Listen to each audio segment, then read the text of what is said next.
ছাগলকে যদি ভালো একটা পরিবেশ দিতে না পারেন, সুন্দর একটা পরিবেশ দিতে না পারেন, সেক্ষেত্রে কিন্তু ছাগলগুলো অসুস্থ হয়ে যাবে। আপনি শুধু ছাগল না, যে কোনো প্রাণীর ক্ষেত্রে আপনি যদি স্বাস্থ্যসম্মত ভালো একটা পরিবেশ দিতে তাকে না পারেন, সেক্ষেত্রে কিন্তু সে অসুস্থ হয়ে যাবে। আর খামার দিয়ে আপনি যদি প্রাণীকে সুস্থ রাখতে না পারেন, অসুস্থ হয়ে যায়, সেক্ষেত্রে কিন্তু আপনি প্রফিট করতে পারবেন না। কারণ অসুস্থ প্রাণীকে সুস্থ করতে প্রচুর টাকা খরচ হয়, ডাক্তার, ওষুধ খরচ হয়, তারপরে দেখা গেছে এগুলির পিছনে প্রচুর শ্রম দেওয়া লাগে। ঠিক আছে, এরপরে এগুলি যে সময় ধরেন ওয়েটে আসার কথা বা প্রোডাকশন আসার কথা, ওই সময় থেকে প্রোডাকশনে আনা যায় না। এই জন্য আপনাকে অবশ্যই খামার দেওয়ার আগে এসব প্রস্তুতিগুলি করে নিতে হবে। যে প্রস্তুতি আমি করতেছি, দীর্ঘদিন ধরে আপনাদেরকে দেখাচ্ছি, আমি এই প্রস্তুতিগুলো নিচ্ছি। আমি যে আমার এই যে নলকূপটা এখানে ছিল, এখান থেকে সরাইয়া আমি এই যে এই পাশে নিয়ে আসলাম। ঠিক আছে, আমার মোটর এখানে নিয়ে আসছি। তারপরে এই যে এখানে মাটিগুলি কেটে, ঠিক আছে, এই জায়গাটা সমান করতেছি, উঁচা নিচা রাখতেছি না, কারণ ছাগলগুলো যেহেতু এখানে বাইরে বিচরণ করবে।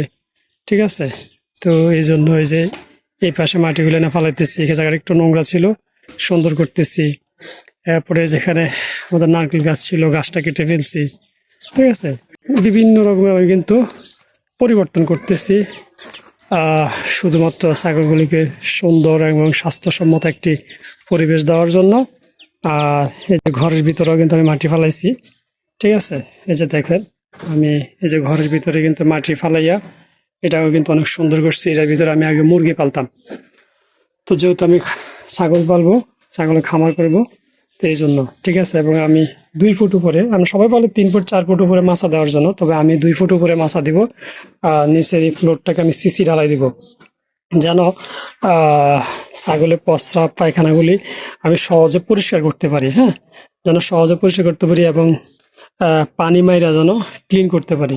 কারণ আমরা যদি মাটি রাখি, তাহলে কিন্তু ছাগলের যে প্রস্রাব পায়খানাগুলি করবে, সেগুলি কিন্তু এখানে পানি মাটিতে জমে কিন্তু কাদা হয়ে যাবে, আমার পরিষ্কার করতে সমস্যা হবে। এই জন্য আমি এটা সিসি ঢালা দেবে, যে এই পাশে একটু ঢালা আপনাদেরকে দেখাই। এই যে এরকম ফাঁকা মতো করে দিব, এই সাইডগুলি আমি একদম ক্লিন করে ফেলবো। ঠিক আছে, তো আপনি খামার দিলে হবে না, খামার দেওয়ার আগে অবশ্যই আপনাকে বিভিন্ন প্রস্তুতি নেওয়া লাগবে। তো এই প্রস্তুতিগুলি আমি ধাপে ধাপে এখন নিচ্ছি। আপনারা আমার সবগুলি ভিডিও দেখলে বুঝবেন যে আমি আসলে ছাগলের খামারের জন্য কি কি প্রস্তুতি নিতেছি। চেষ্টা করবো সবসময় খামার করার সময় এরকম পূর্ব প্রস্তুতি নেওয়া এবং এদেরকে ভালো একটা পরিবেশ দেওয়া। এই যে আমার পিছনে আমাদের সত্তার ভাই কাজ করতেছে, মাটি কাটা। আজকে মাটি কাটা শেষ হয়ে গেলে মোটামুটি এদিকের কাজ শেষ। দেন আমি এরপরে এই যে আমার এই শেডের কাজ ধরবো। এখানে আমি শেডের ফ্লোর ফাঁকা করব এবং মাছার কাজ ধরবো, এবং এই বেড়াগুলি আমি আরেকটু অন্যভাবে করবো। ছাগলের খামারের জন্য ঠিক যেভাবে করা দরকার একটু খোলামেলা করবো।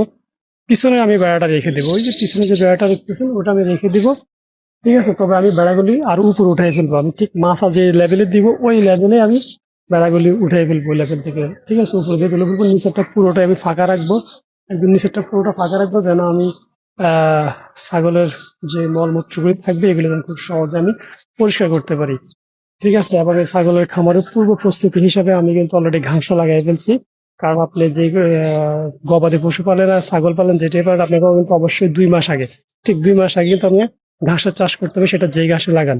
ঠিক আছে, নেপিয়ার আছে, জার্মান আছে, বা বিভিন্ন ঘাস আছে। তো আমি জার্মান ঘাসটাই লাগাইছি, আমার এখানে জার্মান ঘাসটা অ্যাভেলেবেল, এবং আমার যে জায়গাটা ওখানে জার্মান ঘাসটাই ভালো হবে, কারণ ওখানে পানি টানি থাকে।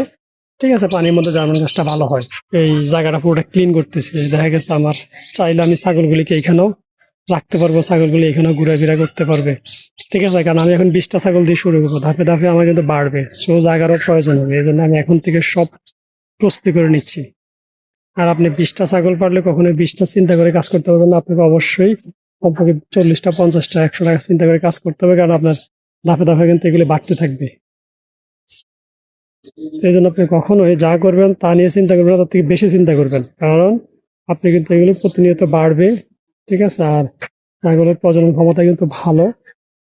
ঠিক আছে, এরা বছরে 2বার বাচ্চা দেয়। ব্ল্যাক বেঙ্গল বলেন বা ক্রস বলেন, ভালো জাতের ছাগি হলে আমি ব্ল্যাক বেঙ্গল বা ক্রস, ভালো ক্রস জাতের ছাগল দিয়ে ইনশাল্লাহ ছাগলের খামারটা শুরু করবে।